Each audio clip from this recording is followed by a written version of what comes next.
Absolutely.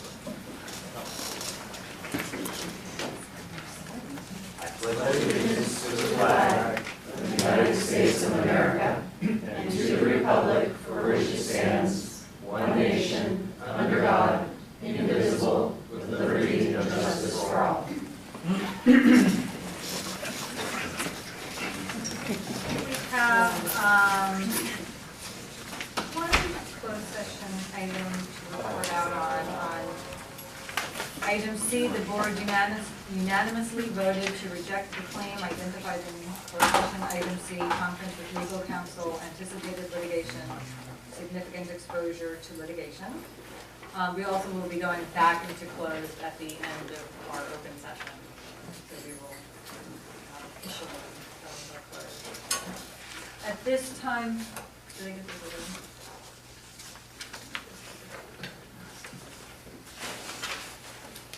Okay, at this time is our public comment period. Persons may speak on any item that is not listed on the agenda. Speakers are requested to fill out a speaker card and to state their name and address before addressing the board. Individual speakers are asked to limit their comments for any item to not more than 3 minutes in order to allow everyone who wishes to speak the opportunity to do so. Groups are asked to limit their comments to a total of 10 minutes. The board shall limit the total time of public comment to 15 minutes at the beginning of the meeting. If additional time is needed, public comment will continue after the discussion items. So the only speaker cards that I have are all for items that are on the agenda. Are there any other public comments for items that are not on the agenda? Okay. Seeing none, at this time we will move on to information items.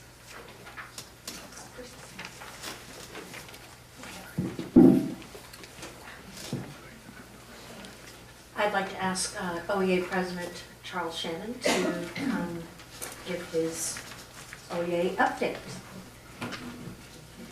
Welcome back. It's good to see everybody. I'm Charles Shannon, and I wanted to share some of the summer highlights for certificated staff. We had a number of trainings, and I actually partook in all of them. I'm an overachiever. But I do have to say, Kathy connected with our FOSS people, Lawrence Hall of Science, and the SVMI, which is a Silicon Valley Math Initiative. What incredible training. It was challenging. It gave you a sense of what it's like to be one of our learners, to really have empathy and know the challenges, but also with a growth mindset that we need to have challenge, and we need to know that mistakes are okay, and just push through and be resilient. And so I was really able to connect with how my students feel and know that it's okay. I mean, for all those years that I was in school struggling and my parents taught me to be resilient, we as teachers need to teach our kids that that's a part of it, you know, and it's exciting because we'll figure it out once we learn the strategies to learn these concepts. So I just have to applaud Kathy. It's one of the best summers I've ever had in terms of staff development. It was the highest quality staff development I've had. And I did compliment the folks at each of those trainings and say, I really appreciate when they spend so much time and take care to understand the learner, that we're teachers, and really to make it challenging and rigorous for us. So I really appreciate that. And I know that there's a lot of teachers that summer is not the optimal time for them, and that's okay, because what Kathy has designed for each of us is to be able to have options during staff development and go to sessions that are being taught by teachers who did go to that training. Also to have some time, we have the hours that we reimburse teachers for. We, in negotiations last year, took a look at the compensating teachers who want to get together with colleagues, and so Kathy is going to ensure that we have that opportunity. We can go to our principal and say, I'd like to have some time to work with my colleagues, and there's some substitutes that rotate around the school and release us to do that. So there's a lot of ways that this learning will be shared with our colleagues, and those opportunities, the staff development opportunities, are going to be probably offered again too. So it wasn't a one-time thing. So thank you, Kathy, really appreciate it. Other than that, I got to meet with Dr. Seaton this summer, who is always making herself available. We had some great conversations. I'm super excited. I was able to tell colleagues from Walnut Creek that We had Dr. Seaton, and they're quite jealous. They've heard a lot about you. You're all the buzz in the corridor. And I said, well, we found her first. Just love the positive attitude and the care. You always give a great big hug, and you have the can-do attitude, always trying to look towards solution, but knowing that we can always improve and improve our communication and our outreach. We want to build community, and part of that is having and building coalitions. And I know that that's really what you're about, and I think that this is just the beginning of great things to come. So thank you again for joining our district, and I want to thank the board for that process of locating you. I can already see how positive people are in the district. You lead by example, and it definitely shows. Thank you. Thank you. Well, it appears that Mr. Waterman, I don't see him in the audience, so maybe taking that last summer board meeting break, but I'm sure he'll be back for our next board meeting in September to report on CSEA events. And so with that, I'll just give a brief update. I had the pleasure of meeting with our leadership team, the directors and our principals at the Lafayette Library's Art and Science Room last Thursday, and we had a fabulous day of learning, of pushing each other. A great bit of our conversation revolved around the book Multipliers. There's a business version that came out first, followed by an education version, and Liz Wiseman's the author. And it's about how we can best discover the talent in all of our employees and really support that talent and work with each other to maximize that talent. And so we, as I said, we conducted some activities revolving around that book. We also had our State of the District discussions. Each director prepared some updates, and rather than doing that in a whole group format, we broke into small groups, and that was Kathy Marshall's suggestion. It was phenomenal. It really gave our principals a chance to ask some more personalized, specific questions regarding each of our departments, and I thank the directors for a job very well done. And then we followed that up with looking at the draft board goals, and we worked in small groups on a Google Doc, and it was great to see the different suggestions and ideas and comments that our district and site leaders made about those goals. So I look forward to sharing those with you in the very near future. It's been busy. And speaking of busy, Kathy Marshall, I want to move on to our director reports, and I just asked if she would give a very brief update. We have some stunning professional development coming up later this week, and so I asked if Kathy might just share a tiny bit about that, give you a little preview without giving too much away. Good evening and welcome back. Good to see everybody. I just wasn't where we were gone. So let the school year begin, right? We are very, very excited to see our teachers. They started arriving today, and we have a full week of festivities that we hope they will be just as excited about. And we have our opening ceremonies beginning at OIS on Wednesday morning at 8 o'clock prompt. At 8 o'clock we will have our opening ceremonies with the Olympic theme for Rio Orinda. So we hope you can stop by at some point during the day and pop into our myriad of workshops with a focus also on creating a culture of student safety. Coming together throughout the 3 days, we will have an opportunity to really collaborate and learn strategies for helping our students to feel empowered and safe and strong and kind as we grow in our new learnings with science, and primarily science and mathematics is our big theme. So just come on by, okay? We have some surprises too. I can't reveal them. And that concludes our report, but I just want to commend all of our directors. They've been working incredibly hard the entire summer. Jen was out for a little bit, but hit the ground running way too quickly. I kept trying to hold her back. And So the hiring is happening, all the summer projects that Stuart House has endeavored. Raymond is working on a variety of technology-related projects, getting our Wi-Fi. We'll have the speediest Wi-Fi in the county, if I'm not, we'll be the envy of all the other school districts. And Teresa, of course, keeping up with the budget and all that she does with enrollment. It's been an exciting time too. So I just thank each of you for tremendous work this summer that is really going to enable us to get started with our first day of school in the best fashion ever. So thank you. All right, well, thank you for those reports. At this time, we will move on to our action items, starting with action item A, resolution 17-01, alternative certification.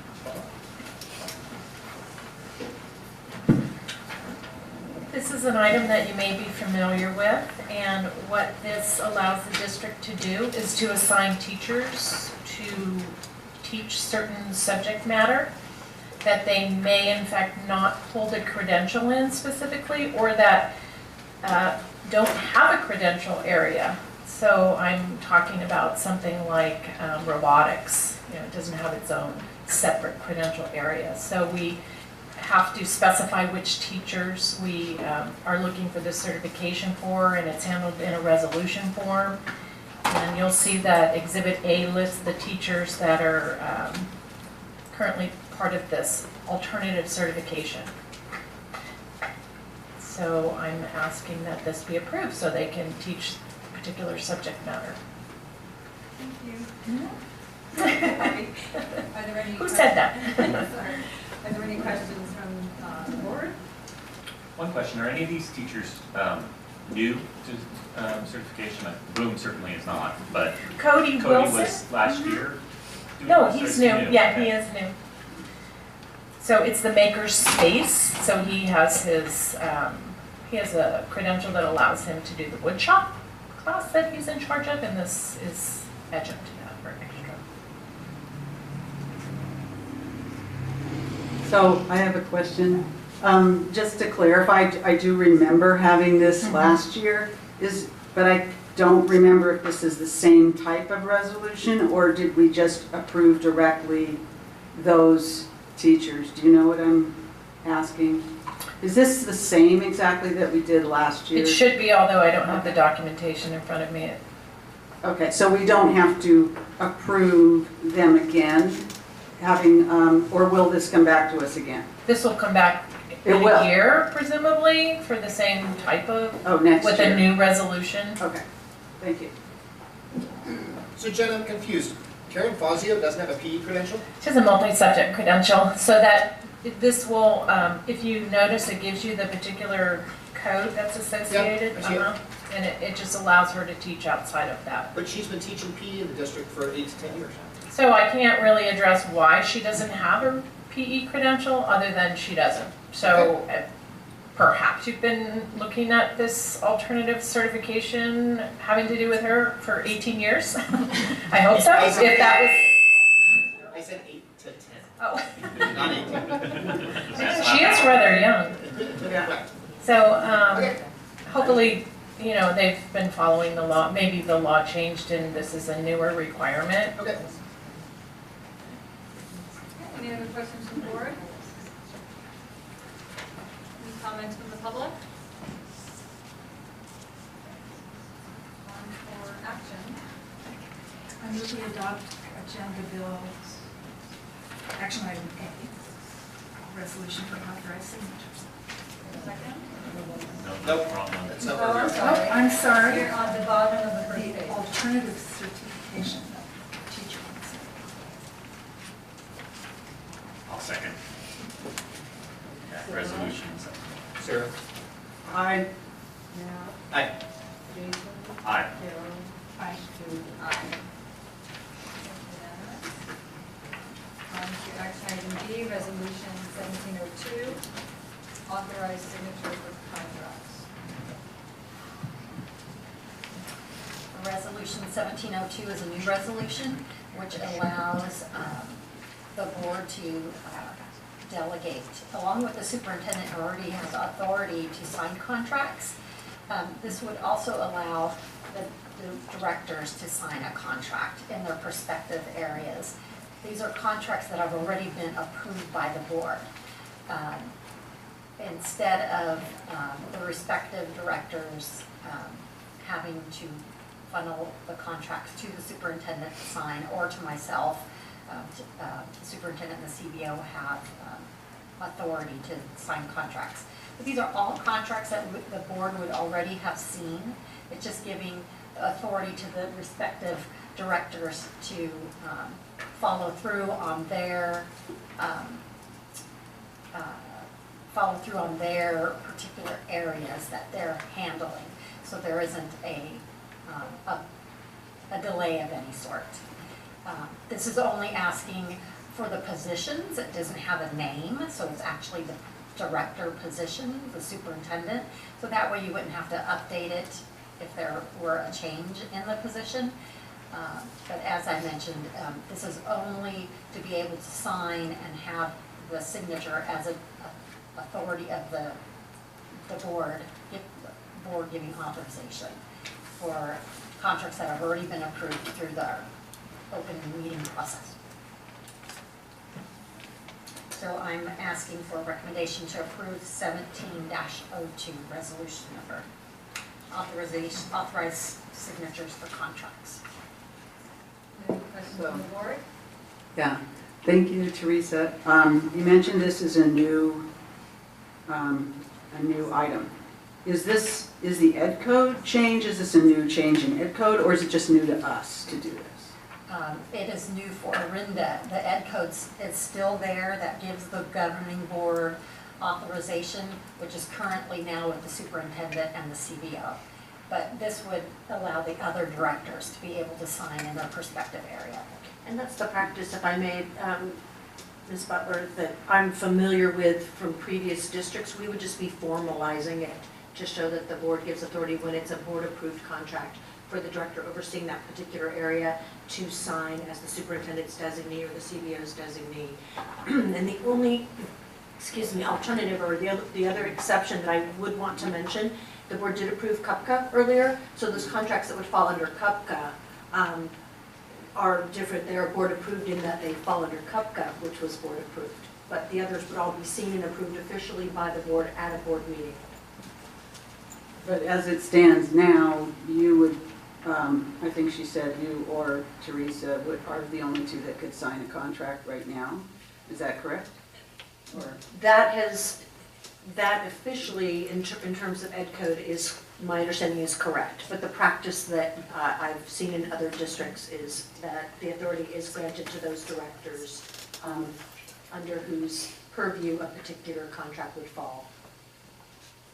Right, so I'm just trying to think if there's any downside, but I can't think of one myself.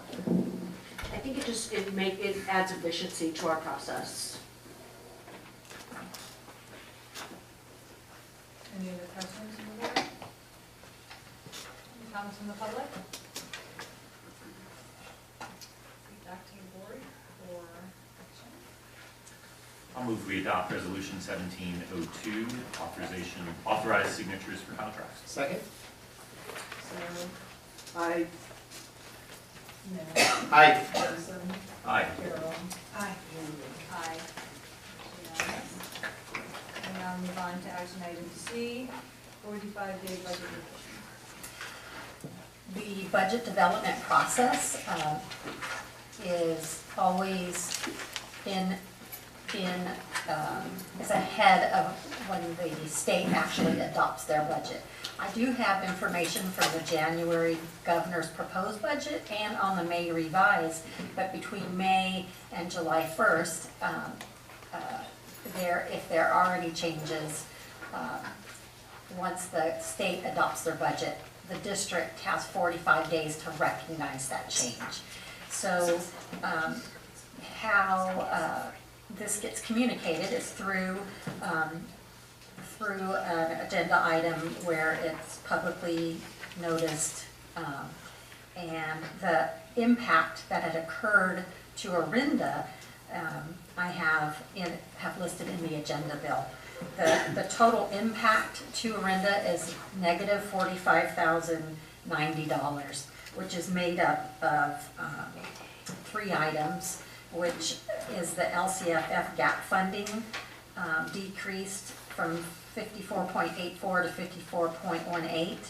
The one-time mandated cost money per ADA decreased from $237 per ADA to $214 per ADA. And then lottery funding actually increased on the restricted and the unrestricted side by $4 each.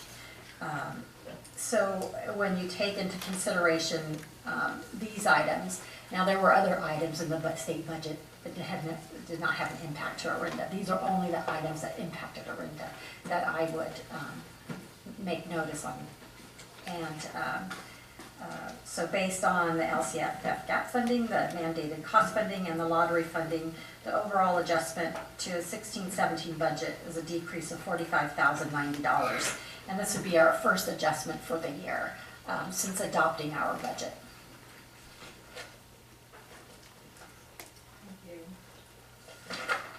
So did the state, when they decreased the gap funding, did they increase like the supplemental? I mean, was it just an overall decrease, across the board, or did they shift something over to another thing that doesn't benefit us? There were some other areas where in adult ed, community, But it wasn't community like, school, but the supplemental no. was going up. and it was very, the gap funding is straight across. Everybody is receiving the same revision. So, once we get the final numbers, I'll go in and adjust budget based on this. Any other questions? Yeah, I have a question. Just thank you, Teresa, for explaining this.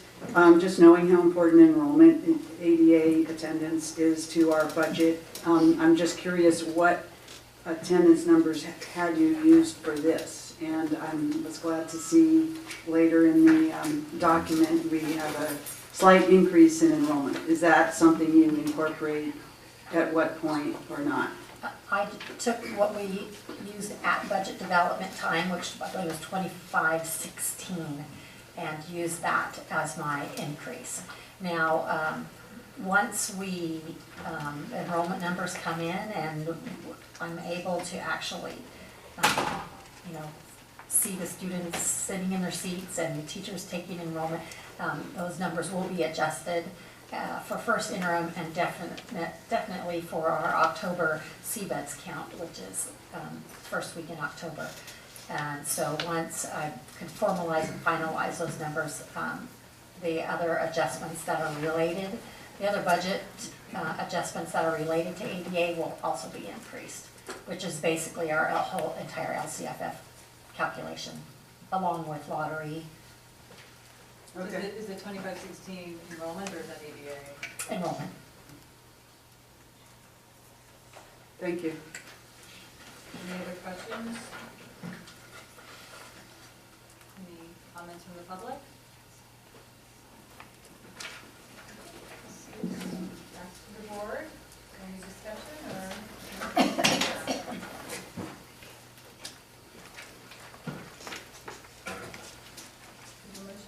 I'll move that we approve item C, the 45-day budget revision. A second. All in favor? Aye. Aye. Opposed? Unanimous. On to action item D, Board Policy Administrative Regulation 5118, Open Enrollment Act transfers. I'm bringing forward this agenda item for its second reading. There hasn't been any changes since the first reading, and this is a new update to our policy, board policy to be in compliance with the Open Enrollment Act, which allows a student attending a low achieving school to transfer to another school that has a higher academic performance index than the school in which the student is enrolled. So I'm asking that the board approve Board Policy and Administrative Regulation 5118, the Open Enrollment Act transfers. Any questions from the board? Well, it seemed like there was a pretty important question that was asked related to this, but I can't quite remember, and I do know we've got a little bit of information. Maybe the superintendent could summarize that question. I think it had to do with how this applies to Orinda and exactly what would happen. Yes, actually, Ms. Sidring and I had the opportunity to speak to a CSBA policy analyst, the lead policy analyst for CSBA, about this particular board or administrative regulation and board policy. And while this is law, we know there are some questions, and it's a bit problematic because API is outdated. It relies on data that's at least 3 years old. However, on the California Department of Education's website, under Open Enrollment Act, it does note lists of the schools that were in the lowest decile based on those API numbers. And students who reside in an area which puts them in the attendance zone for one of those schools do qualify. So whether we have the policy or not, we have to abide by the law. What the policy enables us to do in the admin regulation is to choose the window within which we want to accept those applications rather than letting the law determine that for us. And so Ms. Sidrian, because she also oversees enrollment and works with the sites on student registration, determined a window that she felt would allow us much more accurately to predict when any openings would occur. What she didn't mention, but I know we did earlier when this particular policy was for the first reading, is that it's on a space available basis. And so this just gives us more the ability to create those parameters within which any applications would be allowed to be received, and then we determine whether there are openings in the school sites. It does coincide, just as Dr. Seaton had mentioned, that one of the items, basically the only item that we had any way that we would be able to adjust is the date. And so the date is aligned with our other inter-district transfers.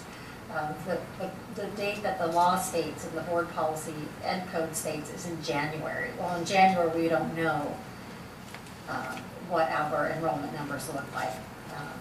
We know now, so this is the perfect time.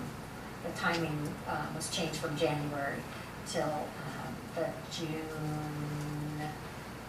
to August area of July 1st to August 31st. Thank you very much. You're welcome. And that's more in line to when we know as a district if there is space available.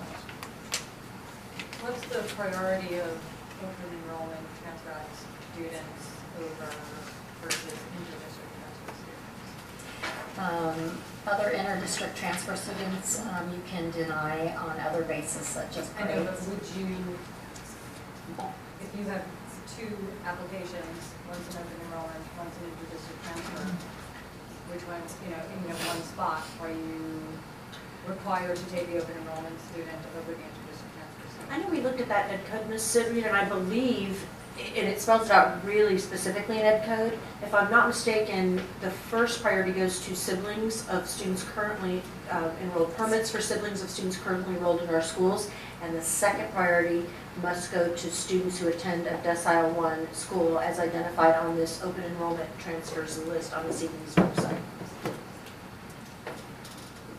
Got it. That priority above other priorities, I think might have inter-district transfers. That's correct by law. If they're decile 1, but do they still have, If if they're- they're decile 2? If they're Decile 1 and on that identified list on the CD's website. That's one. Any other questions? Any comments from the public?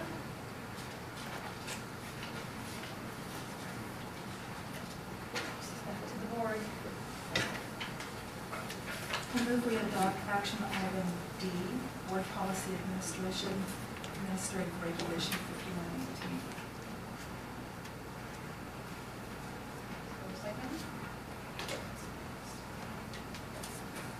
I'll second it, only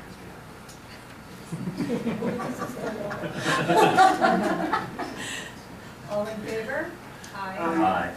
Opposed? No.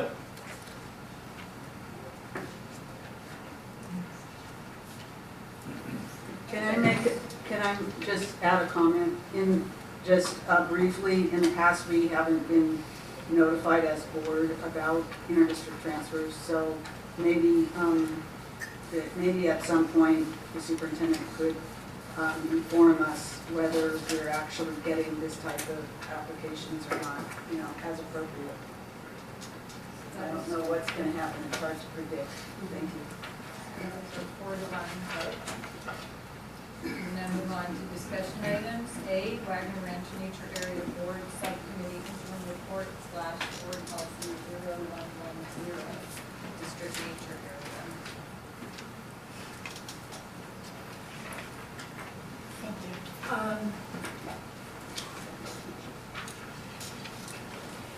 I think Jason's probably as excited as I am about this. This is the result of over a year of working together to address the district use of the Wagner Ranch Nature Area. Carol, could you speak louder, please? Is that better? A little bit. Okay. Belt it out. So this was, That's better. the board had expressed a goal of expanding the use of the nature area. So, next slide, Raymond. Oh, I thought Raymond was doing it. Okay. So in early 2015, we decided as part of a goal setting session that one of our goals would be to widen the use of the nature area. So a committee was formed, and that committee was headed up by Jason and me. So we, over a year, had many meetings with, I think, all of the constituents involved with the nature area. We met with the Friends several times. We had many productive meetings with Kathy Marshall and Stuart House. One of my most exciting meetings, Jason wasn't in attendance, this one was the K-8 Science Articulation Committee meeting.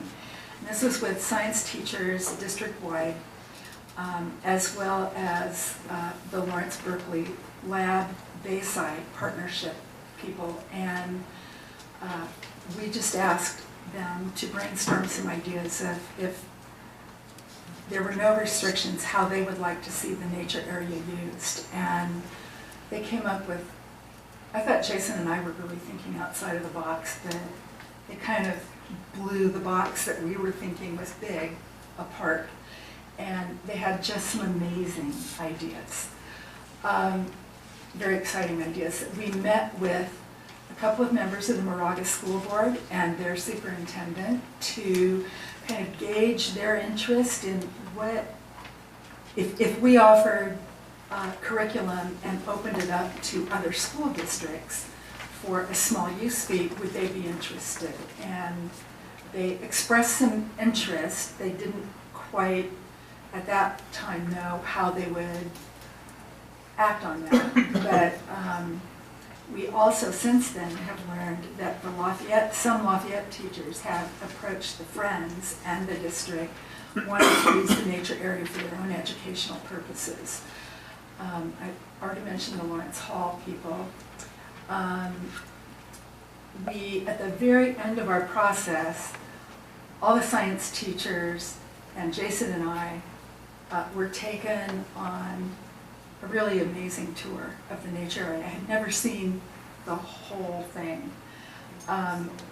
And it was really great. I was very, very grateful for the Friends who led us through there, because it's an astonishing place. So we then worked on trying to provide a new framework and a vision for the board to discuss, and a revised policy, which we'll be discussing after this slideshow. So currently, the nature area is being used only by Orinda students. The 3rd grade has Animal Camp, 4th grade has Native American Studies and Rancho Days, 5th grade has First Thanksgiving and Pioneer Days, and then there are various community festivals and volunteer opportunities like the Olive Festival and Rancho Days, I think. So it's pretty limited use. The current board policy was kind of surprising to me when we looked into it. The policy supports aligned curriculum-based programs that further the district's goals. It's open to the broader Orinda community.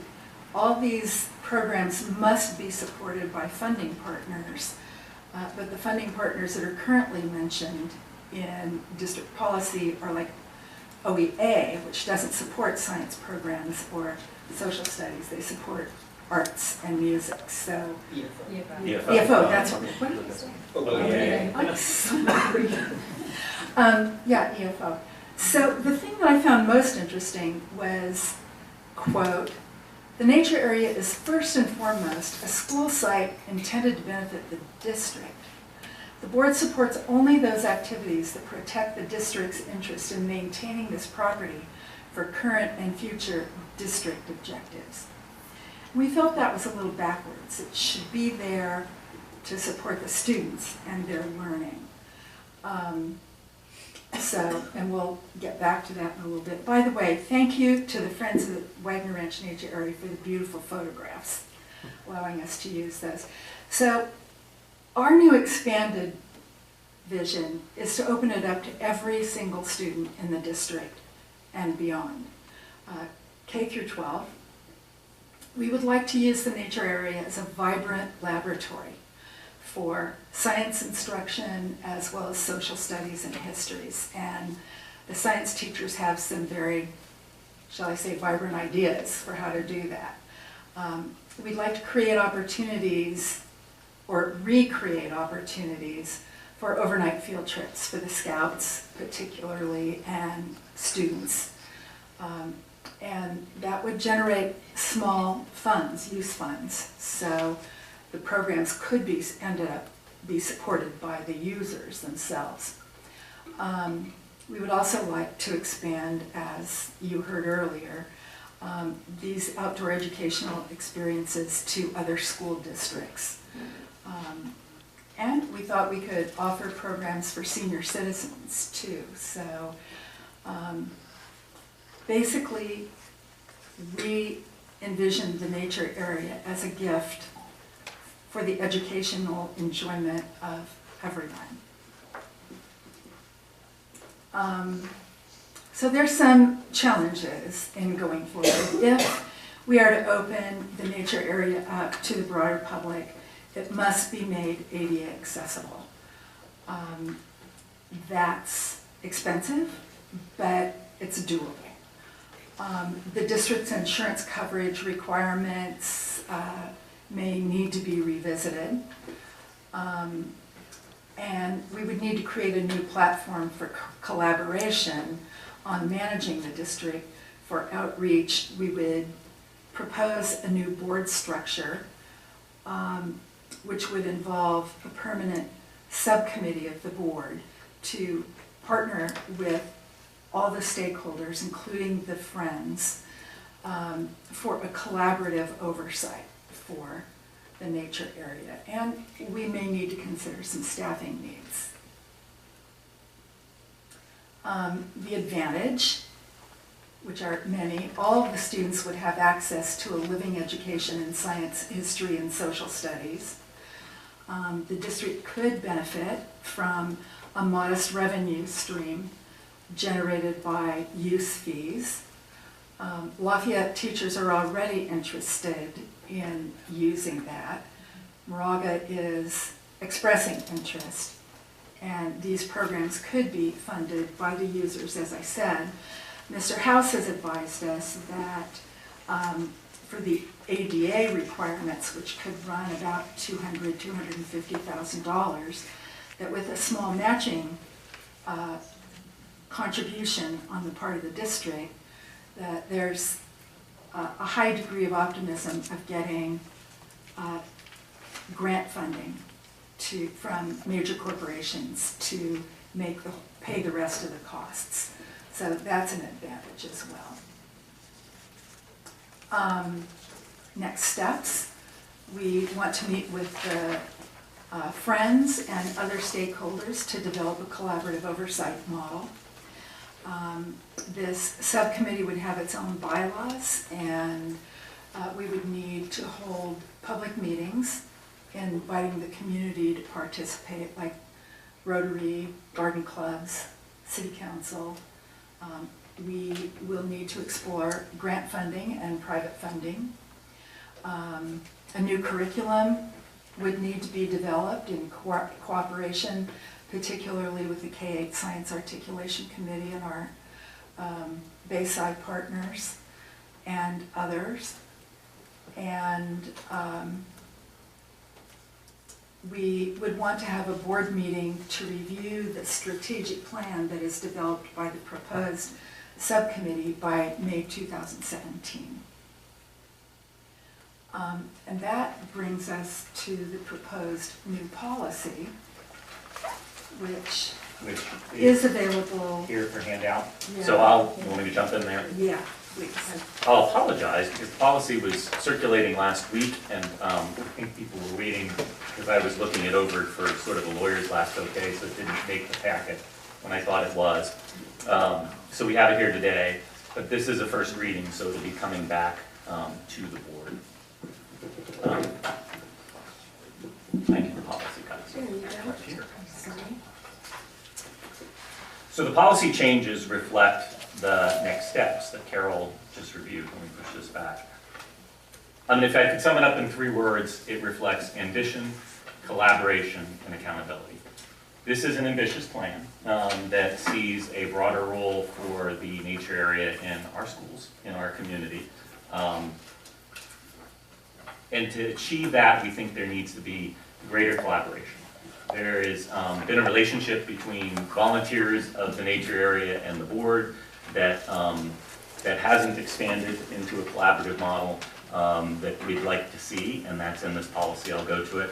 And finally, there needs to be accountability. If we're going to have a vision, it's going to grow, it's going to change, and we need a way to measure it and learn. Carol and I had a great adventure together, and what we learned right away is we thought, wow, we're going to go in and have these meetings and learn everything and put together a packet. No way. There is so much to learn and discover and develop, and the best people to do that aren't these board members. It's our teachers and the volunteers and community members with experience, Bayside. There are grants, there are all sorts of resources out there. So what we wanted to do is have a board philosophy that reflected that approach. And so why don't I just walk through the pieces and how they try to do each of those. First of all, the beginning of the policy doesn't change substantially, other than adding that not only does the board support strategically aligned curriculum, but that we want to preserve the natural and historical resources of this nature area. The second proposed addition is this oversight collaborative model. A group that comes together, as Carol said, that has its own bylaws, much like our committee for the spending of parcel funds, that gets approved by this board, but that this group meets. It has teachers, volunteers, staff, community members, outside organizations, all coming together with their expertise, the volunteers who know the property, the community leaders who can lend a hand and bring others to help with this resource, the experts who do this in other places and can offer expertise, the teachers who bring curriculum, each coming with their perspective to try to develop a strategic plan that we'll talk about later. But that this group would be the ongoing oversight and place for discussion of development of the nature area. We also, as Carol noted, the existing policy looked to funding partners that were limited to the EFO and parents clubs. That is, looking to these resources that are already drawn. We think there are all sorts of other potential funding partners out there. Grants to be gotten and outside funding, corporate funding. And so we strike that, saying funding partners should look beyond the current partners that we have in the district. Thus the reference to relationship between private industry and schools. The superintendent shall establish the curriculum development committee process with Kathy Marshall's input. We've made that pretty general because the committee structure that might be supporting this could change over time, and Kathy could speak to that. We added at the bottom of the page, preparing the facilities for these purposes. As Carol covered, if we're going to do more things, if we're going to bring people outside the circle of people going there now, we're going to have to do some work to prepare the property for that, and Stuart could speak more to that. And that's not inexpensive, so we have to figure out how to do it. We also want to note in the policy that there is an educational benefit to the public, and to preserve the nature area for outdoor education and the goals and purposes of this policy. So there you go. Hopefully that brings together what we were talking about. This advisory board, again, would meet. It would come to the board each year. Its first year would present the strategic plan, and then it would keep developing it and bringing it back to the board. That is our proposal. Very happy here. Any questions from the board? I'll just start by saying thank you very much for all your work on it. I know it was a great undertaking, and I'm really thankful for it, because I think your work is really going to pull the community's use of nature in a really positive direction. It will benefit not only the students, but I think it can benefit the whole community, so I appreciate it. As far as the first reading of the revised board policy, I think it's succinct. I think it covers all three concepts. I think it articulates really what we're trying to do really well without getting, I appreciate it for its brevity. I think, the further we stray afield, the more we start to handcuff ourselves, so I appreciate that it gives us a lot of flexibility to go out and gather input. So, again, thank you very much for all your work on it. I really appreciate it. Thanks, Matt. It was a real pleasure. It really was.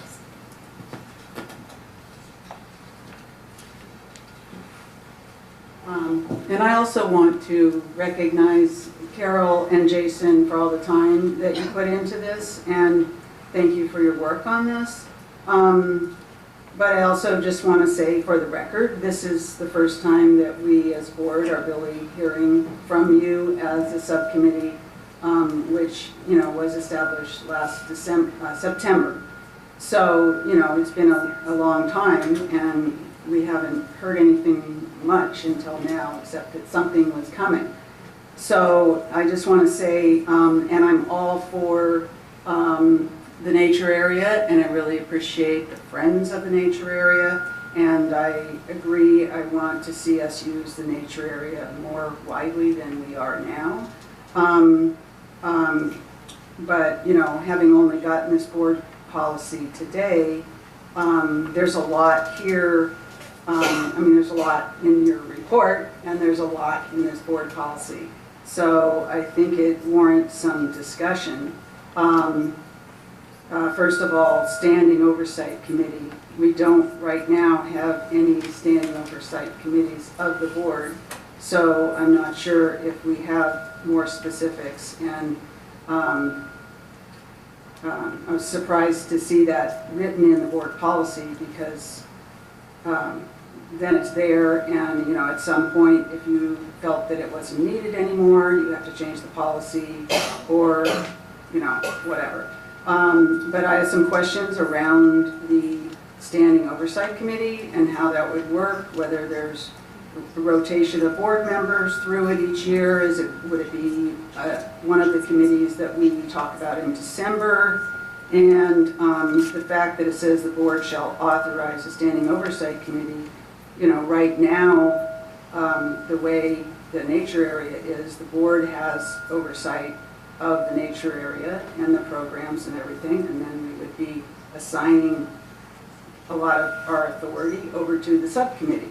So it seems that, there's a lot here, and since this is the first time we're talking about it, I just think it needs some good discussion. And then also at the bottom, and I want to say, I was on the Friends of the Nature Area Board, I think it was about 10 years ago. So I remember a lot of these things coming up at that time, and I'm not against doing a lot of this. But where we crossed out Orinda, is this thing ringing or what? Yeah, it's a little bit maybe the fact, just a little bit. There we go. Okay, where it says Orinda, and it sounds, you know, like you decided that we should open it up to other communities, which would be great, and I'm not against that, but I also understand from my past history, there's a lot to that. And, you know, the Friends have asked for a bathroom. We don't even right now have a bathroom for the nature area. So there's a lot there, and, you know, so maybe you want to respond to some of the things I've said. I haven't said everything I want to say about this, but that's kind of the beginning. And I just feel like we need to have a lot of discussion about this before we adopt a policy. We need to understand what it all means first. Do you want me to do a couple of them? And Sure. I'll start with the latter. It is purposeful to take out Orinda. I mean, I think that we want to see how a program can develop. This is a school district property, and of course, where we're starting is on programming for our students, and we want to see as many of our students use it. But we see potential for the nature area to be a beacon program. And from what we see from other programs, they're doing the same thing. And we're near a lot of communities that can't take the kind of field trips we're going to be approving later in this contract, who can come over a hill or down the road and use the facilities. But only if, like you said, you have a bathroom, you have other accommodations. So that is purposeful to take out the word Orinda, and something we have to talk about and develop. In terms of participation, it's something we talked about. We thought it was important to have a standing committee that brought together all the stakeholders and really had the stakeholders regularly engaging. That's something that's very hard to do at the board level. You know, sometimes we've talked about, you know, you need to bake the cake before it comes up before the board. That there needs to be a lot of thinking and ingredients mixing before we can really consider what programming will look like. So, in terms, is that something that's necessary for us to put into a policy to create that committee versus just creating a committee outside of the policy? it's a good question. It's a good question. And open for the board. I mean, we wanted to write it out and explain it, then everybody understands what it is. I do think it's important for it to have bylaws like our parcel tax committee, because then people understand the rules of engagement. And there'll be some things to work out here, right? You've got volunteers and others. How did they come to consensus? How did they bring the strategic plan to the board? We didn't want to micromanage that, but we did want to say we want a board that has all the stakeholders in it and produce a plan. Jason. Yeah. A quick Yeah. question, were you envisioning a board member or two on that committee? So we talked about that, and we left that open to the board. You know, one thing we thought is, like the coordinating council, you could have different board members rotating on it to have representation, or we might decide, no, we want this group to sit and develop things and bring it to us. We didn't say one way or the other in this proposal. I think we felt that there is so much to do to bring this vision into reality. It's a huge undertaking. Getting a ADA accessible, having a bathroom, that's the first thing. It has to happen. But all of the different potential classes that we could offer for students, for parents, for Lafayette students whose teachers want to bring them here, for our senior citizens, there's so much to do that we don't really have the expertise on developing curriculum. But we do have oversight of that area, and we want to ensure that it stays there as a nature area for the benefit and the enrichment of the community and our students. So that takes ongoing, consistent work. on a regular basis. And so having a committee that reports back to the board and is accountable to the board on a regular basis lets us exercise our oversight, but the committee does the work. I have so many thoughts. I just wanted, so first of all, I just wanted to say thank you for how much hard work you guys put into this, and I'm in complete agreement that it's completely underutilized right now as a space and could be so much more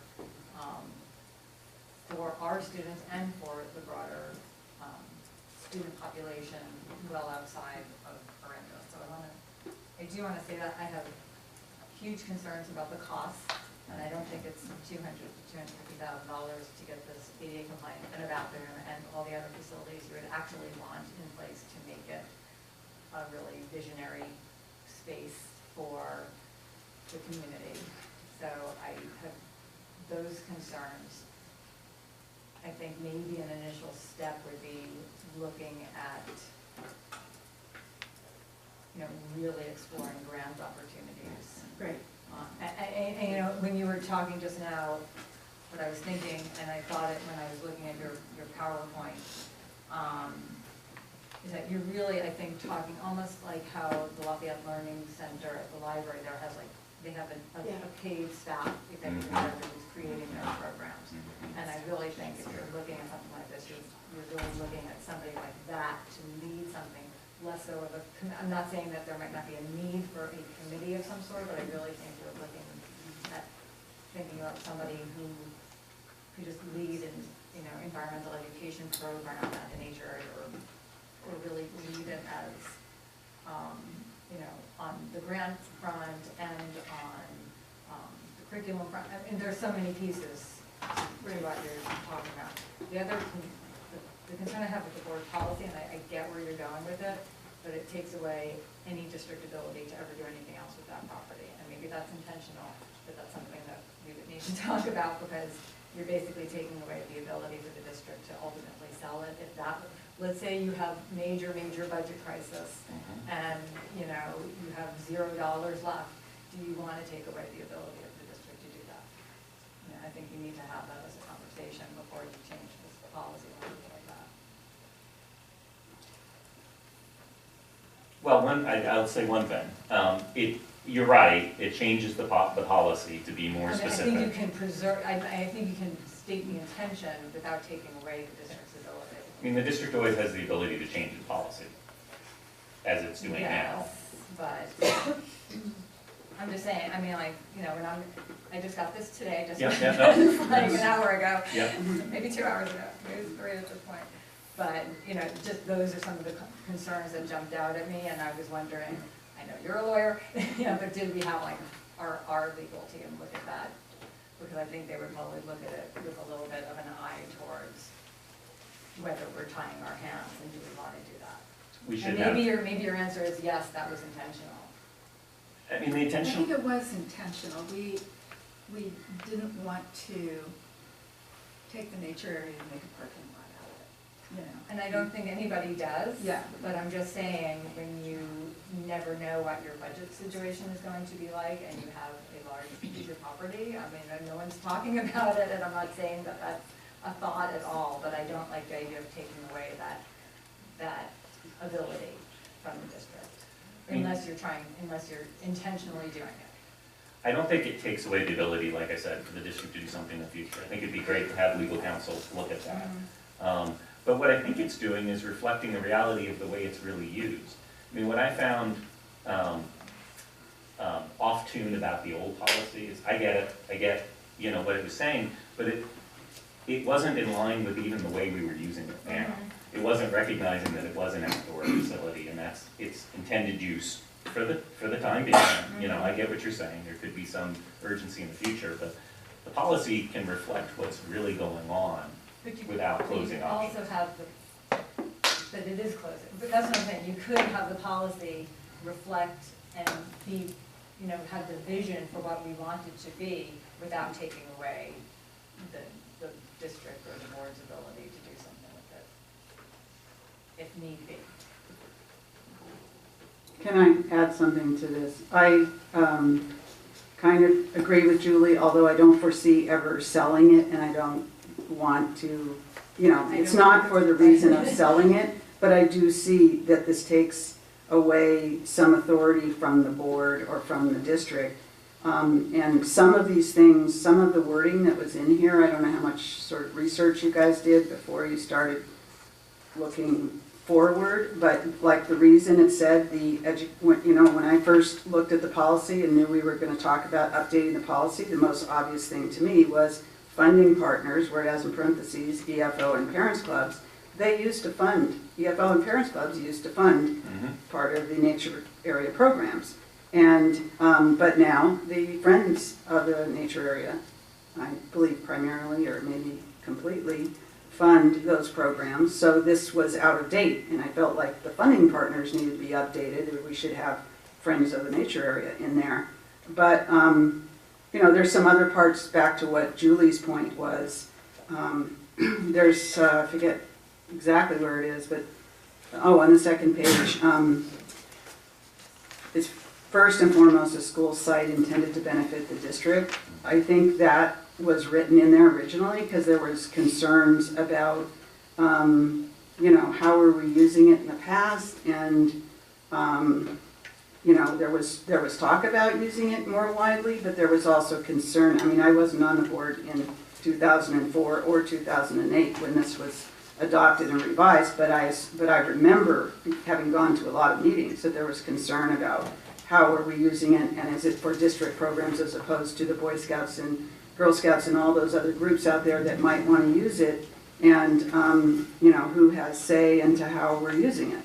So I think that's sort of more historically where it came from, and other people have a longer history, can comment. But I do think that as a board, we, think the general idea is great, but in terms of updating the policy, I think we need to talk carefully about all of it. And I agree with Julie's point about legal counsel, because when I read this about a standing committee, I assumed you meant a board standing committee. And then when you just said, well, you hadn't decided whether it would have a board member or two on it, then if you're looking at, like you mentioned, the parcel tax committee has no board members on it. It's a completely different thing that almost sort of feels better because you don't have two members of the board participating in this and not the rest. But on the other hand, where are we as a board where are we having the discussion on all this stuff that you guys have been talking about for a year and giving our input? We also want to have a chance as a board to give input before we establish a committee and say, here, you go develop a strategic plan. That's why this is a first reading. This is our opportunity. We can discuss this. And, maybe it'll take 3 readings. I don't know. But part of the vision brings a new funding mechanism into the picture so that the Friends aren't always stretched and trying to raise money when their real mission is to be out there in the nature, working in the nature area, making it what it needs to be, instead of having to divert their energy from that into fundraising, which is not their expertise. So, when you can have an overnight field trip with Boy Scouts in there, who also may be doing volunteer and service work, or could be just there for an enjoyable experience, that are paying for the use, it becomes, hopefully, the dream is that it becomes self-sustaining, and that those use fees help to cover the costs. Right, and I understand.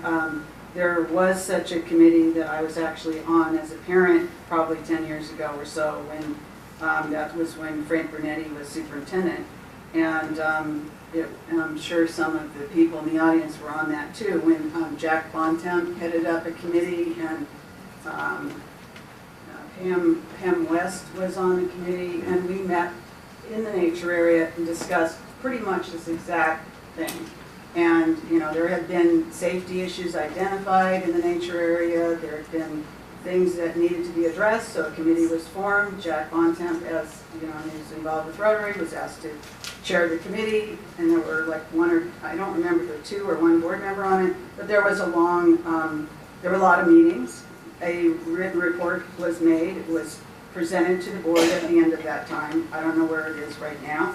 But, you know, this isn't like the first time anyone's thought of this, but I totally support, you know, what you're saying. I just think, you know, the only part that really bothers me is how are we going to proceed and what is meant by this. You know, it bothers me to have the standing committee written in the board policy. Also the strategic plan, I think we need to be more specific and have more board discussion about what are we looking for before we include that. You know, and, you know, yeah, I think, I mean, as far as I'm concerned, we should have a whole nother discussion about this before we're ready to, you know, go through and wordsmith this and have it ready for a second meeting, second reading. But also down at the bottom where it mentions the superintendent or designee shall establish a curriculum development committee processes defining board policies. Generally, the board is supposed to oversee curriculum, and that's one of our sort of general areas, and I don't want to, you know, I don't want to sound like I'm trying to take this away from anyone, but, you know, if we're designating that in a certain way here, then, you know, I'm going to want to know more about how that's going to work. And I am all for using the nature area more, having the science teachers go there more, having the field trips go there more grade levels. So please don't misunderstand what I'm saying. Sarah, one of the things, yes, the board is responsible for curriculum, but we don't write the curriculum. We don't choose the curriculum. Absolutely. We rely on our experts, headed up by Kathy, to do that for us. And we approve it when they bring it to us. The benefit of this standing committee would be that it would have people on it who are educators and know how to find the right curriculum. We don't know that. So, and I think that's a benefit of having the superintendent establish a curriculum committee, specifically a benefit. But to go back to the cost issue, I just think, you know, it's hard to visualize in my mind justifying creating a committee when, you know, to do a lot of work and then come to us and say, well, it's going to cost, you know, X hundreds of thousands of dollars to get it to this point, and insurance is going to be Y, and to, you know, hire a person or people to lead this program will be, like, I hate to create something and then to be like, whoa, can't afford that.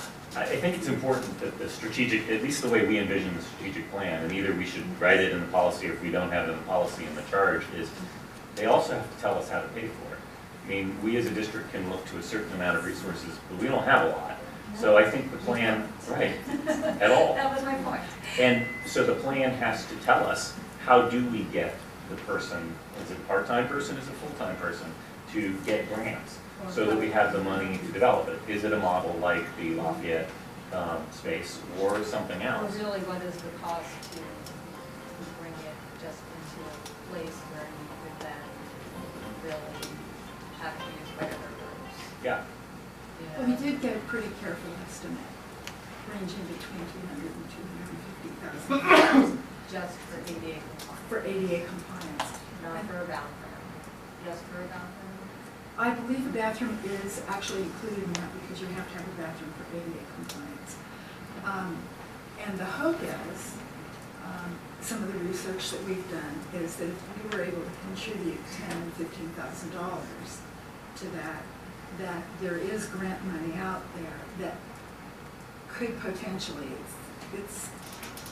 it's optimistically possible to get grants to the remaining I funding. mean, I guess is there a way to actually have someone pursue that before we go ahead creating committees? You know, But you people need a have put vision. so much time in. Yeah. I know, I hear what you're saying. You have to like, well, which comes, the cart before the horse and the cart or what, but, you know, I hate to commit like a lot of people's time to then go, oh, we actually never worked on. I don't know. I mean, it's a risk of thinking big, that's true. Wanted to jump up and address two things. First, back on the funding partners. Sarah, I appreciate your comment. The reason why we didn't put in the nature area is just for the Friends of the Nature area, is just for what Carol was saying, is that Friends of the Nature area is struggling to keep its current budget and what's currently going on. And it's a donor-advised fund that, you know, is a C3, but isn't, I don't think, the vehicle that's going to be able to do this without the district and other resources chiming in. So that was purposeful. And then I'd love Kathy to comment on the curriculum part, because I don't know that we did enough of a good idea, a good representation to say how excited the teachers were at the meeting Carol attended and at the meeting during the tour. And Kathy spent a lot of time on this, so Ms. Marshall, would you mind commenting a little on the teacher involvement? Can you hear me in my teacher voice? Yes. Just over here. Thank you. Our teachers are yearning because of the science vision that we have developed for science in looking at how science can be implemented beyond the walls of the classroom. And so they've been thinking about this ever since the science vision was developed. But in hearing what you're saying, it's not something that hasn't touched all of our thoughts, as Trustee Brown shared with our specific articulation committee in science. The funding piece is really an important component of all of this. And it is, what do you put the cart before the horse? In order to have funders look at supporting you, they need to see some sort of a plan. It doesn't have to be the end all, but it has to be that vision and that plan for them to even consider that partnership. And already, just by the discussions, there are organizations out there who are very intrigued to touch on who could we partner with, who can support this. And so it is something that would grow. But essentially, there needs to be a concrete path in order for someone to look and say, yes, we want to invest in this project. And this is not something that can happen overnight. It is a long-term project, but it starts with that vision and a draft plan, with also input and interest as to where it could go and be built. And it may evolve into being an entirely separate outdoor education school at some point, where it is revenue generating for the district. And that is something that, as we followed up after Trustee Brown came to visit with us, we started looking at, well, what other outdoor programs are there in the Bay Area? How are they operating? How did they begin? What can we learn from them?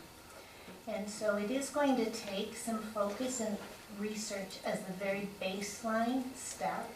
I think we all understand that, and even our teachers do, but they're excited to experiment and try in the meantime, while this, so there's that short-term energy to get out there and do some outdoor experimentation and develop some ideas and put it into something formal. Right now, I can tell you that there is just a prominent interest in environmental education and environmental education curriculum. We are living at a time right now where right within us our environment is changing, and how can we learn, research, and teach students outdoors? So I hope that answers or supports some ideas for thinking. It's a big next step, but it can be done in increments. Well, I think that speaks to the importance of having this committee. We can't do all this work. We don't have that expertise. But there are people who do have the expertise and do have the energy and the excitement and the time and the capacity to do that, and are willing to step up and do that work of the committee. So, And I'll make a pitch again for the reason to institutionalize it, whether it's by resolution or on board, is I appreciate what Sarah was saying. There have been efforts in the past, and if there isn't a mechanism to keep momentum and thus the proposal for a strategic plan that comes and evolves, then it may just lose momentum, particularly for something else we always say here. The next recession is coming. We all know that our funding, even before the next recession comes, is getting tighter and tighter and tighter in this district. So it has, someone has to start thinking about how that gets funded. I'm kind of stepping outside of my comfort zone, but there's that old, I guess it's a biblical phrase, where there's no vision, the people perish. And I really think where there's no vision and a willingness to act on that vision, the nature area is stuck.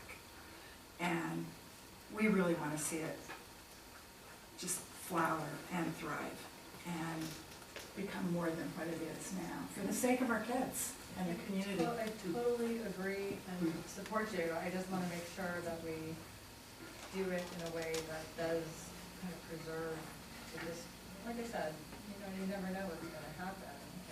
I think that You know, we can work that out. We can change the wording. and then whether you want a standing committee in the policy or separate, I don't know. I mean, maybe that is a question for, have a lawyer look at that and say, federal funding is As different. long as there's Yeah, put it in accountability, there. as long as there's a clear process, I think the group has to have bylaws. We're bringing together a lot of people and we want that We need to think structured. about, like, who would be on Well, it, like, that- what would that, Yeah. what would it consist of? If you put a board member on it, make it like running council, just keep it separate. Mhm. It is something that has more for, maybe do a board member or two on that. Yeah, and rotating board members. Yeah. And if board members aren't Or you just on it, select them I as- certainly would want to get updated more than once a year. This mentions an annual report. I mean, I would Well, it also want takes more time updates for, than that. it takes time for things to make enough progress. Of to course. report. I think those are not objections so much as, Yeah. let's work this out. Details. You want a semi-annual report, you want a quarterly report, those are the easy things here. Right, okay. So I want to go back to some of the bigger things though, just since we were talking about curriculum a minute ago and I brought up as a board, we're supposed to oversee curriculum. And I didn't mean we're supposed to write it, but the curriculum, and I totally appreciate what Kathy Marshall just explained about the teachers and the science vision and everything. I know we have new next generation science standards. I know there's more interest in environmental education. That's great. I've looked at the CDE website myself and I've seen grants for environmental education on there. I forwarded one or two to a couple people, thinking maybe this is something our nature area could use. And I've, heard about other school districts at the CSBA conference who are doing things with nowhere near the size of a nature area that we have. But I guess what I was also trying to say is, we have the current programs that the Friends offer, which are great, and are, partly science and partly social studies, the first Thanksgiving. I wouldn't want the social studies part to go away, but I see that we could be doing in the curriculum of it, doing more in environmental education. And as a board member, I'd like to have a chance to say that without feeling like I'm not trying to micromanage. But we as a board are supposed to give direction in general. But they And- they just added history, math, science, and the environment to Social studies. Yeah, I know, but I'm just saying before we were at the point where we're gonna designate a committee to go off and make a plan, I think we need more discussion as a board about, how we think, I'd like to hear more from Carol and Jason and have more discussion. And in the meantime, have someone like an attorney look at, if we had a standing committee as it's written here, what does that look like? If we had a board member on it or not, what does that look like? And those kind of things so that we're really clear about what we're talking about. So that's all I need to say right now. I'm going to go to public comment. We have a bunch. Would be great. We'll start with Kathy Barrett.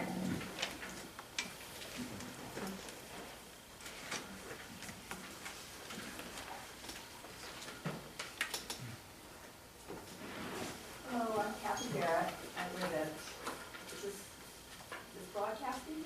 No, we can hear you. I don't know if everybody else can. Okay. It's not on. You're loud enough, I think. I'm loud enough? Yep. I'll try to keep that volume Is it up. teacher voice? Maybe you have to speak Yeah. into it. Well, I don't. No, it's No. not on. Stuart. Okay. Don't bother. They can fix it. So, I live at 31 Dos Pozos in Orinda. I'm a parent and a board member of the Friends of Wagner Nature Area. And I'm an enthusiastic supporter of this revised policy that has the possibility of fostering more environmental education for the community and our students. And this feels really central to our family because my children have always benefited from wonderful education programs in Orinda. But out of all of their activities in elementary school, it was the nature area programs that inspired me the most. And we've all heard testimonials about that, and I think all of you on the board recognize that amazing ability of the outdoor laboratory of the nature area to spark that love of learning in kids. Over the years, I have been privileged to volunteer with hundreds of local citizens, teachers, community groups that recognize this power and the value of teaching environmental investigations in the laboratory of the nature area. Groups like Rotary, Orinda Chamber, Monte Linda and Orinda Garden Clubs, the Orinda Women's Club, Friends of Orinda Creeks, Orinda Historical Society, all the scouting programs, and dozens of local businesses and donors that help the Friends of Wagner Nature Area provide the funding for the educational camps for 3rd, 4th, and 5th grade and community festivals. It's always been tenuous, but over the years, teams of outstanding educators led by very talented Doris Yeager have led and inspired our children, many generations of them. So as a parent, I am so thankful that this teamwork of educators and community have really turned on generations of kids who then have stepped up and voiced their enthusiastic love of the nature area. So this is a 35-year trend in Orinda, and so this is a very exciting meeting tonight. I see this as very, very positive, and I thank Carol and Jason for the hard work that they've done. And our little group met with Kathy's teachers. It was so inspiring to hear them walking through the nature area, talking about what they could do, when they brought their students there. So I'm hoping this is an avalanche in the making. And I know I have to keep this real brief. I want to tell you that we're having our 7th annual fundraising, the Olive Festival, that's coming up on October 2nd. It'll be fabulous. At the back, I left these little save the date. If you haven't ever wandered the trails, or we have dozens and dozens of activities that volunteers put on for children. It's just a stellar event, and I hope we'll see you there on October 2nd. So thank you for this opportunity to share that.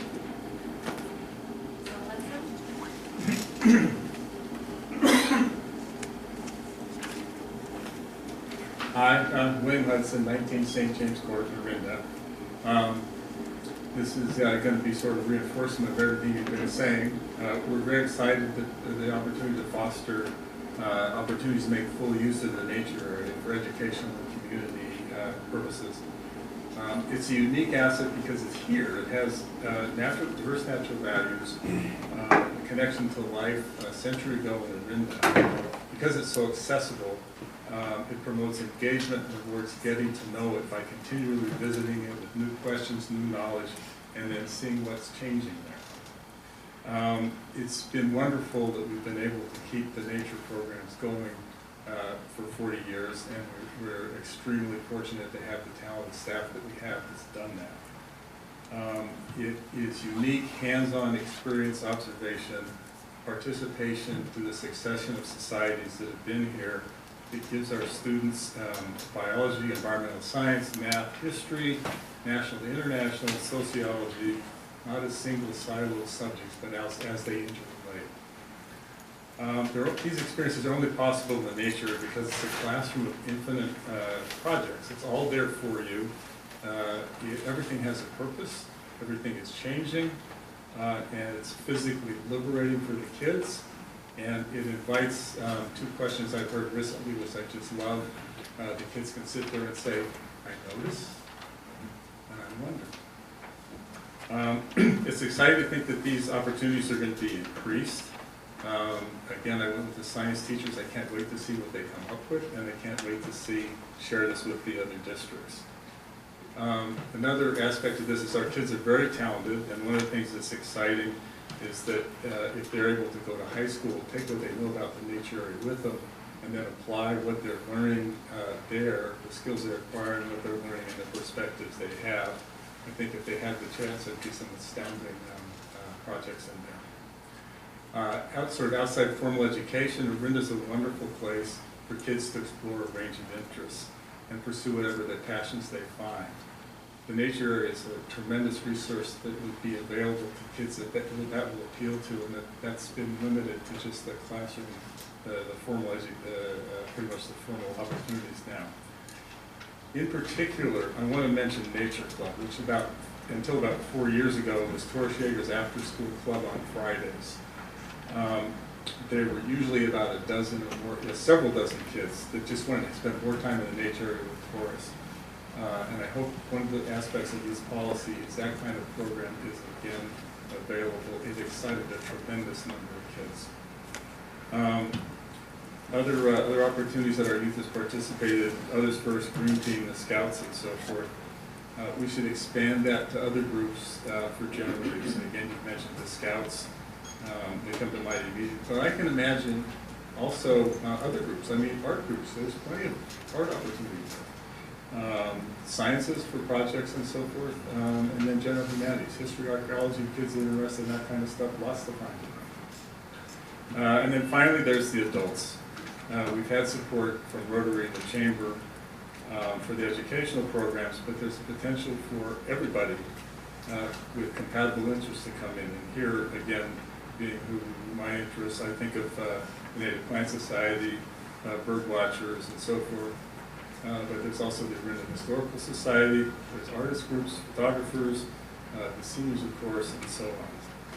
So thank you very much. I'm looking forward to developing the nature, and I know this is a big project. The Friends of the Wagner Ranch Nature Area would love to be a part of it and do what we can to support it. Thank you. Thank you. I just remind everyone to try to limit, I mean, you heard the beat, but you can try to wrap up just so we can try to keep to the 3 minutes per person. Staff. Next is Daniel Phillips. How you doing? As mentioned, I'm Dan Phillips. I grew up in Orinda. Met on someone else right now that moved back a couple of years ago. When I first came back, one of the aspects I get involved in is the nature area, because I went through it from second grade on. I went through the programs, Pioneer Days, Rancho Days. They also had the summer programs where we did some building in the nature area. Had a lot of fun memories from those times.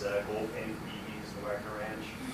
Market, you could say. Some great arrowheads, going to the blacksmith shop. It was a great time. It kept me connected with it. I got me interested in nature and science and a chemistry professor. And when that enrolled us in college. It was a great time. I swear, for like both that I've heard, I do think it should be difficult to sell property or anything like that. So I like that part of it. Otherwise, I keep going. Thank you for us. Real hard work doing all that. And good friends. Thank you. Thank you. Brad McCullough.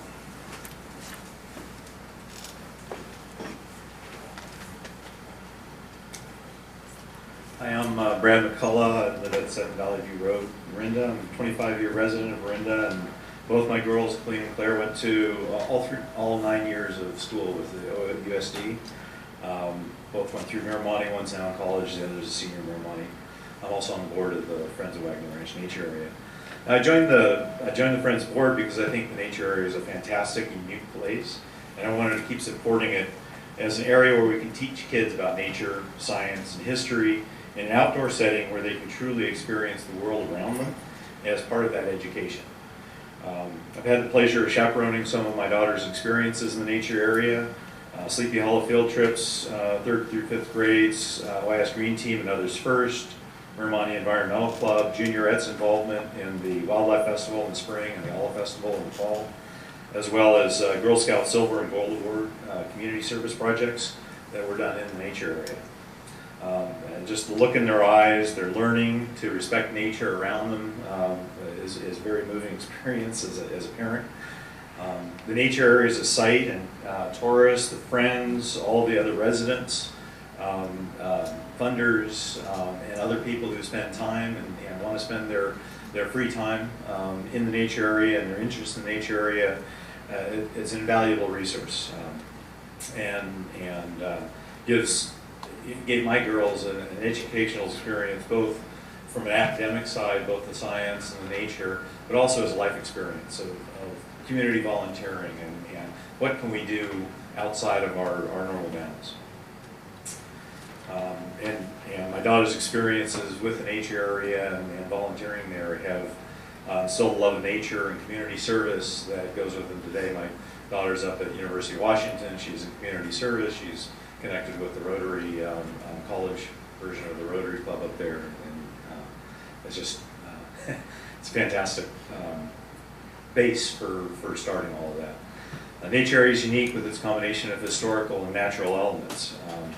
I heartily support the expanded vision the board committee has in its recommendation, expanded for use in outdoor education to YS and Mirmani, and the other school districts, with Lafayette and Moraga showing interest. It really shows that we have a unique thing here with the nature area. It's you know, Lafayette and Moraga both have parks, regional parks nearby. They both have open spaces, but they don't have what the nature area has to offer. It's the history, it's the science, it's the nature, all wrapped in one space that's not so huge. You know, it's a manageable space where you can bring all those elements in and people can see all those different pieces at once. You know, not to get ahead too fast, but it'd be great to see it expanding to like El Grande and some of the other underserved communities around it, Oakland, Berkeley, things like that as well.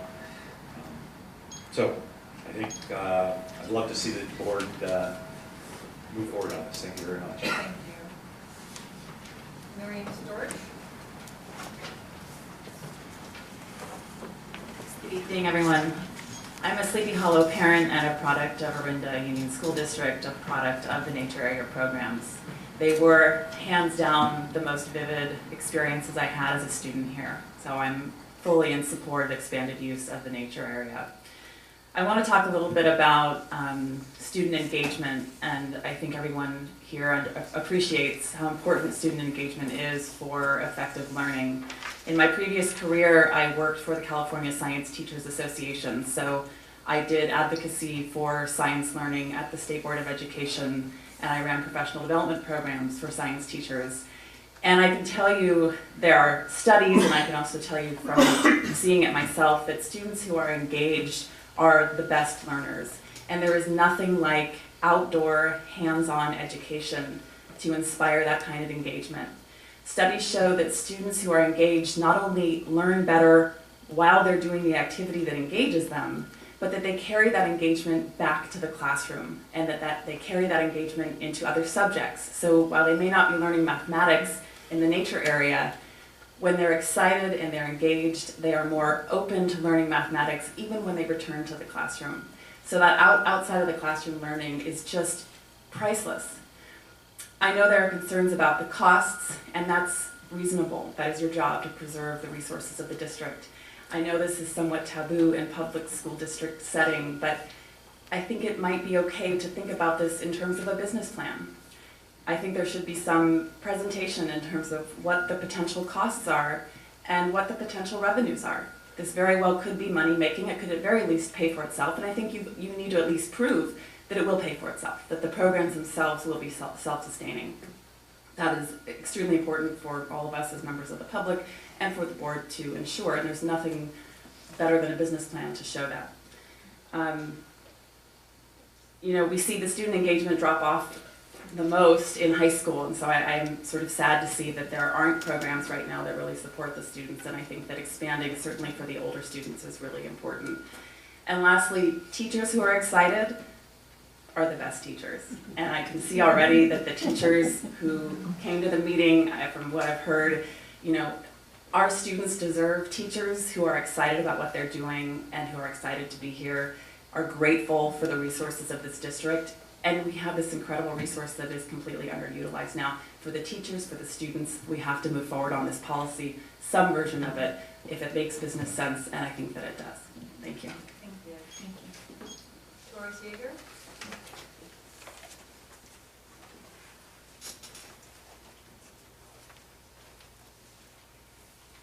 Everyone that's been up is a much better speaker than I am, but I want to speak to the thread that runs through, and that is how the students actually connect to the Wagner Ranch nature area. They connect with their intellect, but they connect with their hearts.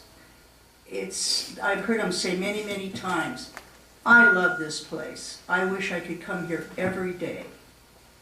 They also say, it's so great to be here with you.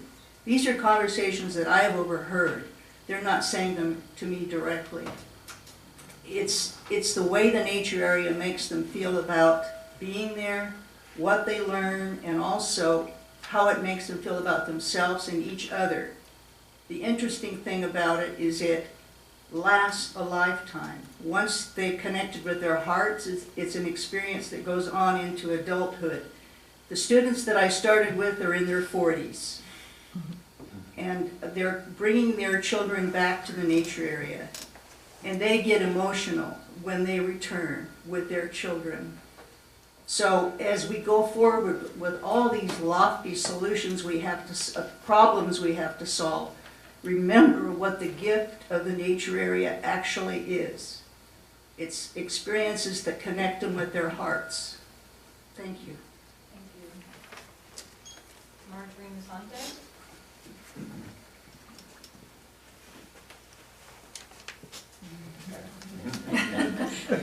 My good thing. Hi, I'm Marjorie Musante. I'm also a product of Orinda. Started school at Glorietta in the horse and buggy days when we really had a crossroads. And returned to teach in Orinda. I was an OUSD classroom teacher for 39 years and I'm retired. So I'm not going to repeat, I have a lot of things to say, but I would rather say this. The one thing I wanted to do in my retirement was to support the continuation of environmental education programs in the nature area and to see to it that generations now and in the future could enjoy and could learn in the most wonderful way possible. Wagner Ranch Nature Area is a unique resource. It is a place where children experience lessons long remembered. When I think of the programs, I see excited students maybe gathered around the pond area. I see them with dip nets. I see them peering through magnifiers, observing, collecting data, perhaps noticing the structures on a polywalk. That's why they swim so well. Seeing various habitats, going on guided hikes, developing ideas of predator-prey relationships, and noticing where you can see evidence of animal life and where they might live and what they might use for their homes. I do remember so much the kids getting very excited about crafting their own arrow, but really what they were doing was deepening their understanding of Native culture and what it was like to live then. And the most amazing thing is to see a modern child sit down and be encouraged to be quiet and to listen to the sounds of nature and then to walk quietly as a native hunter may have done so many thousands of years ago. it's a personal experience. They make it personal there. So practicing those rare skills. I have to say something about an experience I had with students. We were making riatas, cutting a small piece of leather, going around and around and around, making the longest possible piece possible so that you and a friend could tie your end together and I could tie my end together. We got a whole classroom. We're going to measure our rancho and we're going to go all the way around the outside and we're going to have this much and that much. And someone looks up at me and says, Mrs. Musante, it's just like perimeter. It's the ahas that are so special and that make the place so magnificent. If you could just finish up with us. Thank you. And I will say, I will say, yeah. Okay. Our environment is in the hands of our children. Could there be any more important education? That's where I'll leave it. Thank you. We have to talk. Charles Shannon.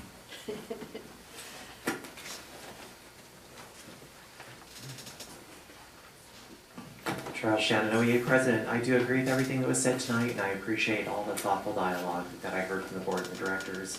I do want to bring to your attention that I heard talk about the use fee and revenue generating. Although that's really important, I just want to make sure that what's written in the policy is that Orinda students have priority.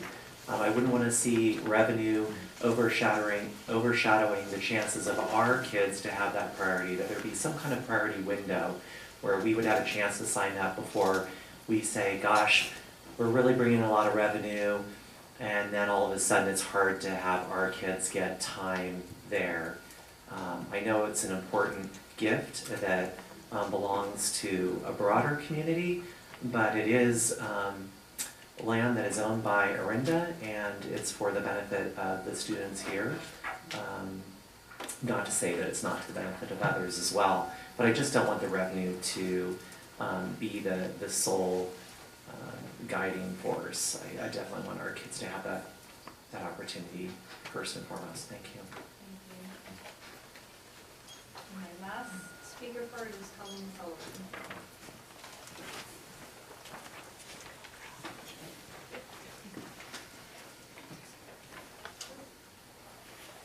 Hi, Colleen Sullivan. I live on Glorieta Boulevard, although right now I feel like I live at Glorieta Elementary School. I, ironically, am your guinea pig. Prior to coming to work in Orinda, I worked in a Title I public school, and I brought my class to the nature area for Native American Days, and this was how we did it. First, that was my introduction to what a gem the nature area is and to what a gem Taurus Yeager is, because she led our group. We provided an insurance document that showed that our children were covered. We also paid the per diem cost of Taurus's salary for the day as well as her assistant's salary for the day. It's a wonderful experience, as you can well imagine, especially since many of these kids came from urban settings. So I really do encourage the idea of opening it to other schools, and I think there are ways to work this out. I've also stayed overnight in the nature area. When I first came into the district, I was kind of the overnight queen of field trips. You know, Yosemite, the Oakland Zoo, the nature area. People used to joke that if they'd let us sleep at the concourse in San Francisco, we would have been there. What I realized, though, about the nature area, and I really do want to raise a little point of caution, and this is probably the mother in me, it's very isolated out there. It is very dark at night, and anyone can come in there from any direction. And because of that, our previous superintendent, Nels, decided that overnighters were not probably a good idea. I understand why you're talking about the scouts, but I was also say, as someone who has raised sons, I know boys out in night, in the dark, are not necessarily out there for educational purposes. So again, caution.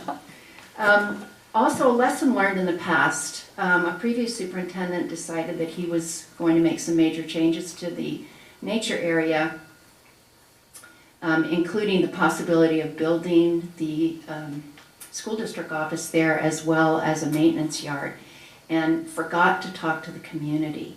And I really want to encourage us to somehow get this information out to the community in order to get feedback. And one of the reasons is that, and I know Mr. Steve was there for all of these meetings, there were probably ended up being about 4 board meetings that went on for anywhere from 3 to 4 hours on the topic of the Nature Center because it is so beloved by the community. However, some of the things that I thought were really important to learn is we have a number of professors living in our community, especially from Cal. So when a zoology professor and a biology professor and a botany professor got up to speak, they were of course speaking to the value of retaining the nature area, but they also talked about what impact can do to the nature area, in effect an environmental report. So I hope that we will kind of look in that direction towards some of those experts in our community who could give us some feedback on that. Thanks very much.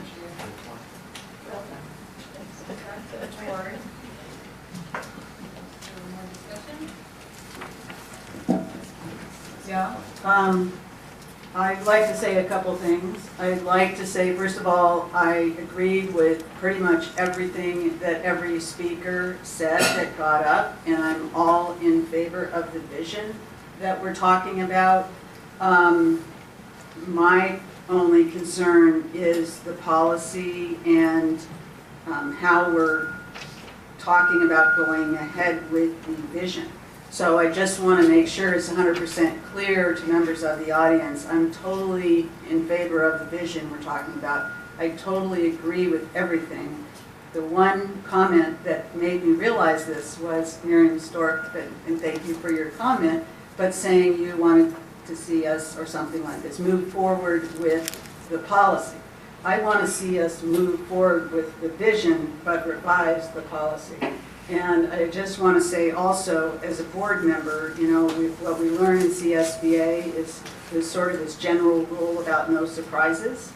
So I just felt surprised by this report. I heard little bits and pieces about you two having a lot of meetings, but I didn't understand the depth of what you were doing. And then not getting the policy till today, I was surprised by the policy, and I just feel like, you know, I'm all for the vision, but I think we need to talk more about the details, like the committee and the, you know, what's involved in the policy over what we have. Because a lot of the things that people talked about with the vision, a lot of it can be accomplished with the existing policy. I'm not saying we don't need to update it, but I'm just saying, you know, we don't have to, I mean, that's the piece that I'm concerned about regarding policy. So, and to me, that's something that we as a board need to address together as a governing board and setting direction moving forward. So I'd like to see, you know, I haven't had the opportunity to understand what you're doing. Now I do. I'd like to have a chance to go and talk to people about this vision and think about it myself and how we want to move forward before we have to just come back, you know, and have a revised policy. So, you know, I'd like to see us, you know, have another discussion with, you know, the policy again with some more information on how to set up a committee that we can all be comfortable with, and sort of like have another meeting before we go to the second reading. That's basically what I'm saying. So, thank you.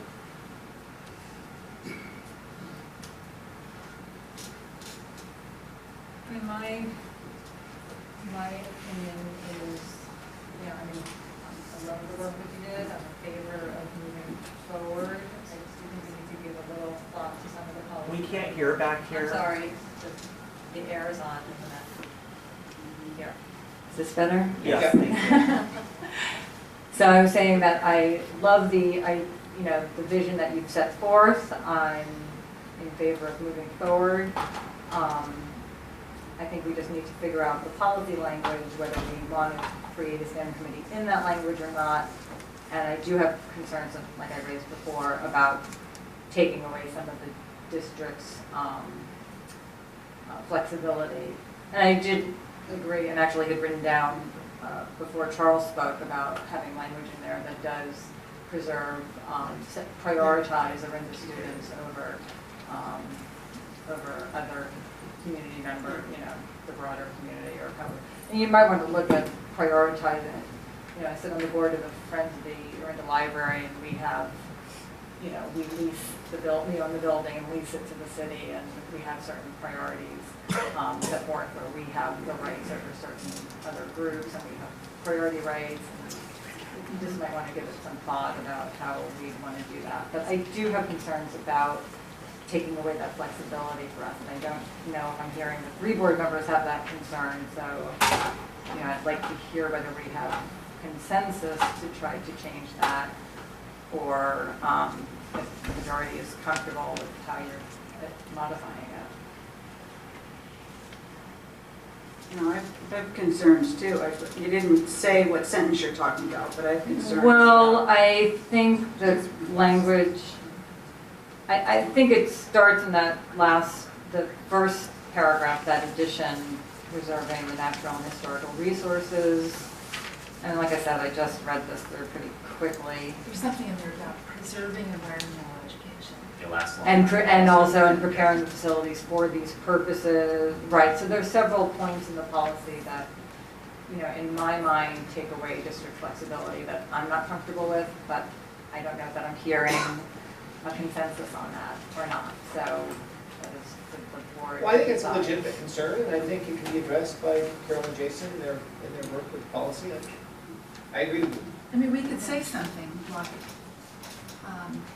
Are we looking at the last page or still in? I'm just looking at, there were several sentences in the policy in particular that I think taken together, each sort of reduce that flexibility. The ones that I'm spotting at this moment are that highlighted section at the end of the first paragraph.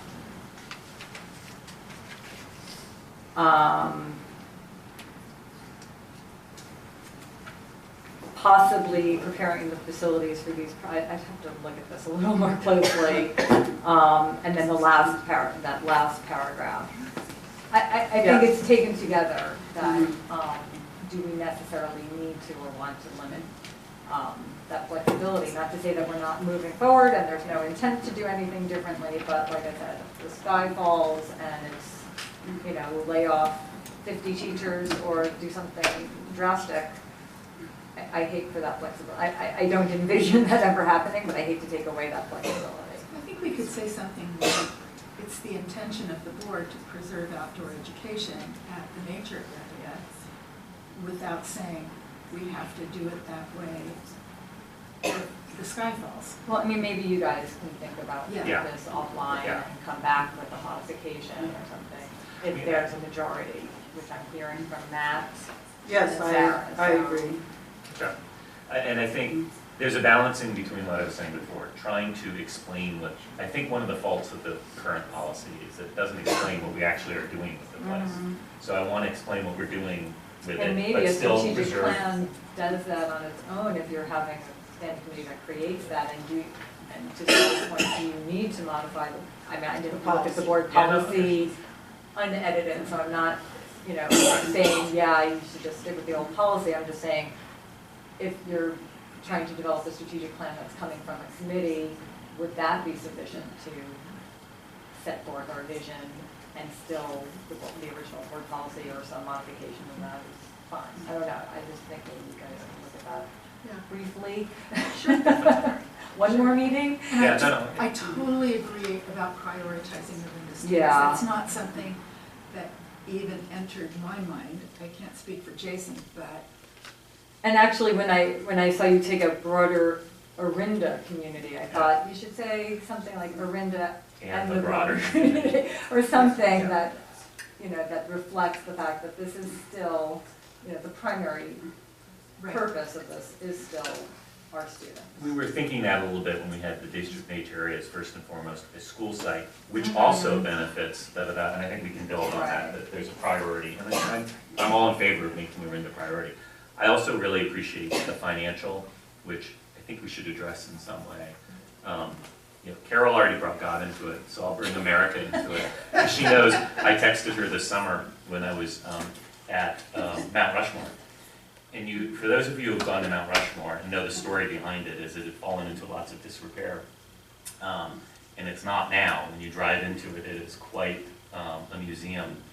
And you know it when you drive in because it says Mount Rushmore, proudly supported by a series of prominent nonprofits and corporations, because the government couldn't do it, and people came in and did it, and what they did was beautiful. So I think that's the spirit of the financial, and I think we should build in the financial, because if it can't support itself, we have a problem. We have diminishing resources, and I think we should recognize that in the policy. And on the financial piece, it should just reflect the spirit of what we talked about, Yeah. just like you're saying.